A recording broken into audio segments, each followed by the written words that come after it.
welcome back to another episode of Sack Talk. Today I will talk about the 2 reasons why your partner may not be listening to you or change their behaviors that have been bothering you for literally forever, since the age of dawn. So let's get into it. So the first reason why, it might be that you actually are not communicating at all what bothers you, what your needs are, and what you're looking for into your partner. You're just literally expecting him or her to read your mind, which I know, girls, I know we like to think that our partner knows what we actually think and what actually has bothered us and why we're mad, but they don't know. They can't read our mind, and they're not really thinking, oh, maybe I did something wrong, maybe that's why she's mad, blah blah blah. No, they're not even thinking, honestly. And so what we have to do is to just communicate and say, when this happened, I felt, or I feel, when this happened, I feel blah blah blah blah blah.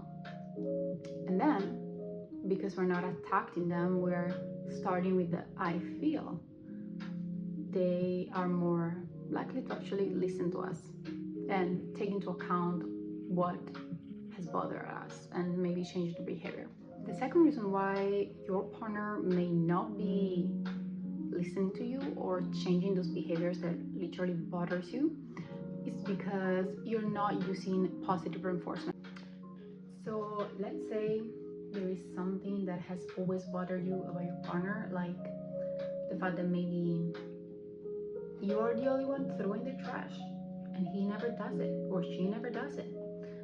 And every time you throw the trash, you get pissed off at them or give them attitude, or you just get into a mood and you start screaming, oh, I'm always doing this, or why don't you throw the trash, you're so lazy, blah blah blah. Or maybe when they do throw the trash because you told them to do so, then you're like, oh, see, you only throw the trash when I tell you to do so. Or you make comments like, oh, finally you do something.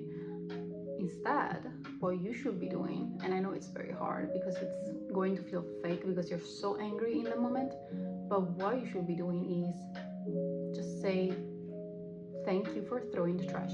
And not just thank you, you have to literally say what you're thankful for. So that's positive reinforcement, and that's how positive reinforcement works. You have to say, you have to give a word, but be very specific about what you're thanking them for. So you can't say just, oh, thank you, but no, you have to say thank you for throwing the trash. And if you do that a couple of times, sometimes it may take a lot of times, then they will actually do it automatically because you're praising them, you're giving them that positive reinforcement. So again, one reason why it might be the fact that you're not communicating and you're expecting your partner to read your mind. And the second reason why is the fact that you are not using positive reinforcement, and so whenever they do something right, you're not saying anything and you're just ignoring it, and so they don't repeat the behavior. So remember to communicate and use positive reinforcement. And this is the end of the episode. I hope you enjoyed it, and thank you for watching. I'll see you in my next episode.